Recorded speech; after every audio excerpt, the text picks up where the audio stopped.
Hola gente, bienvenida a mi canal Memorias de Pájaros de Fuego. Hoy eh, convencido, plenamente convencido que nuestro pueblo charrúa estaba unido y no desde la guerra, sino desde el amor, no por ser salvajes guerreros, sino por tener un amor hacia su comunidad y eso era lo que defendía, porque era un pueblo del ser y del pertenecer a la tierra. Entonces, convencido de eso, hago una serie de relatos, parte de lo aprendido, parte imaginario, parte mezcla de alguna leyenda que me han contado, que puede o no ser cierta, y antes de hacer la letra, yo verifiqué que esa, sea o no sea verdad, no le haga daño a mi pueblo, que no le falte respeto a mi pueblo. Bueno, la hago corta. Tengo que hacer 2 videos. Por supuesto, este es el primero, pero igual lo voy a marcar por escrito para que quien quiera verlos en orden pueda hacerlo, y no que me pase como ya me ha pasado, que me felicitaban mucho por la segunda parte de otro y me decían que no entendían cómo se vinculaba. Bueno, está. No la hago corta porque tengo que hacer 2 videos y si no se me va el tiempo. Quiero dedicarle este escrito, que desde ya digo que va a ser polémico, a la abuela Isabel. Es una persona que he conocido, es una persona que, si hablamos de rezongona, es la primera, pero que la aprecio, que la he visto hablar en las redes, la he leído, la he escuchado, y tuve el agrado de ir a su casa por un encontronazo que tuvimos. O sea que no fui invitado a una cena, sino que fui a aclarar algo que nos había pasado. Eso se aclaró y la verdad que la aprecio mucho. Así que este escrito en los 2 videos dedicado a la abuela Isabel de Pando.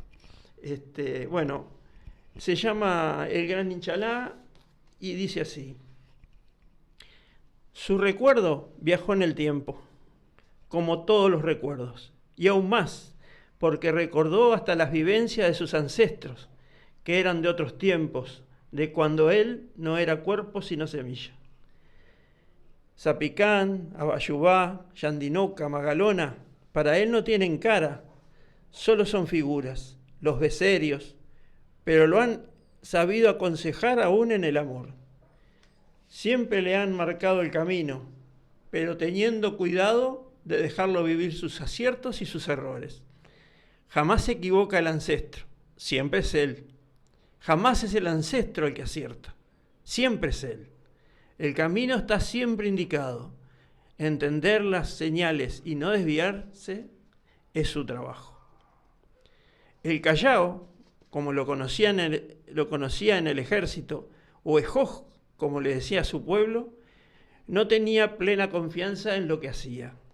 Mas Venado, el gran referente, acudiría a la cita en el arroyo Salsipuedes y su opinión pesaba, al menos para él. Tal vez no estaría tan inseguro si fuera solo con sus guerreros, pero llevar a las mujeres y los niños, Chalohuas y Oipic, era muy riesgoso. Las luchas fratricidas entre huincas se decía que habían terminado. Sus conocidos, La Valleja y Don Frutos, habían echado a los portugueses y brasileros del territorio que antes llevaba el nombre de su pueblo, Banda de los Charrúas, y que desde la primera revolución donde él peleó se llamó Banda Oriental.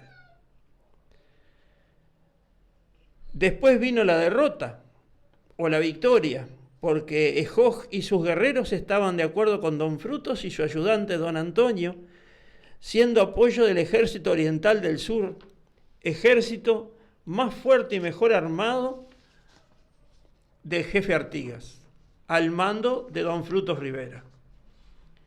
2 grupos charrúas acompañaban ese cuerpo armado, uno con el cacique Joj y el otro a cargo de Juan Pedro, el Sambo, su sobrino, que se cambió el nombre de Toyá por Juan Pedro en honor de aquel italiano Giovanni Pietro que salvara la vida de su tío y de él mismo y que después viviera en los Pirí hasta su muerte.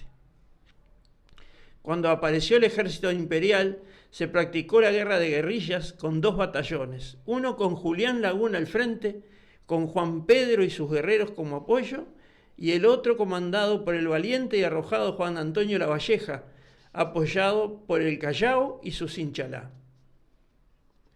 Y acá aparece la duda. Tras una acción de guerrilla contra la retaguardia del ejército de Lecoq, el Viejo, el grupo de don Antonio y Ejós quedan encerrados tras la acción por un grupo antiguerrilla que lo embosca y apresa al jefe del bando oriental, salvando la vida a los demás milagrosamente.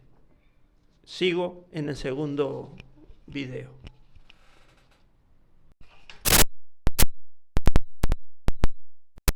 Campamento general del Ejército del Sur, el teniente Rivera había recibido una avanzada de los portugueses que traía una propuesta de paz. Propuestas que vienen, propuestas que van, ante los atónitos ojos del jefe charrúa y sus guerreros, hasta el sorprendente resultado de que don Frutos viniera a las tolderías y se reuniera con los 2 caciques y les comunicara que de ahora en más se perseguiría al tirano y anarquista don Artigas que le estaba haciendo daño a la patria. No era comprensible este cambio para un charrúa. Se puede abandonar la lucha o hacer la paz, pero jamás cambiar de bando. Esto los obligaba a retirarse, ya que otras tolderías como la del Brown o la del cacique Baimaca seguirían al gran caudillo de la revolución, y una cosa estaba clara: un charrúa no enfrentaría a otro charrúa, por lo que José Artigas había vivido entre su gente y se lo consideraba un Inchalá. Lo único que lamentaba era no conocerlo personalmente. En realidad lo que lamentaba era no ser allegado a él como lo habían sido Baimaca y sus lanceros, porque sí lo había conocido personalmente cuando el mismísimo José Artigas fue a poner orden en sus partidarios, soldados y colaboradores tras un error estratégico que costó sangre y estuvo a punto de romper el frente de unión de los orientales. Fue el día de la batalla de las Piedras. Tras un comienzo vacilante, los orientales logran encerrar el triángulo formado por Posadas, aislándolo de toda comunicación con Montevideo.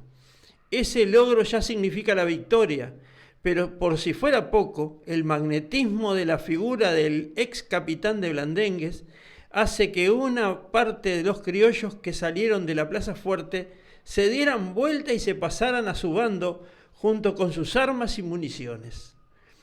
La ventaja española es solo de artillería, mas cuando ésta cae, a Posadas no le queda más que rendirse. Hasta aquí la victoria es clara y contundente. Solo quedan satélites de infantería y caballería española que lucha como guerrilla tratando de romper el cerco y escapar hacia la capital en busca de la protección de sus murallas. Para cortar esta retirada, Artigas, previamente a la batalla, había encomendado el trabajo a 2 grupos charrúas, uno escondido en los montes del arroyo Mendoza y el otro esperando tras el arroyo de las Piedras. Con la orden de no dejarlos llegar a la plaza, prestos los guerreros originarios con todo su armamento, boleadoras, lanzas, cuchillos, arcos y flechas, y toda su experiencia y valor para pelear cuerpo a cuerpo. El plan de Artigas fue exitoso y bien planeado, excepto por un detalle: la identificación. Artigas pensó en la acción y obediencia implacable de estos hombres indomables y fieles a la palabra dada, pero jamás se anticipó que para ellos la lucha era contra el invasor. Y este era el hombre blanco en su conjunto. y a menos que pudiera identificar de algún modo qué hombre con cara pálida estaba de su lado, atacaría a todos por igual, y así pasó. Ambos grupos charrúas atacaron tanto a los españoles como a sus perseguidores, causando grandes bajas entre las fuerzas propias del ejército oriental. La noticia corrió rapidísimo, llegando al jefe inmediatamente, justo al tiempo que un grupo de desconfiados tenientes quería organizar una represalia.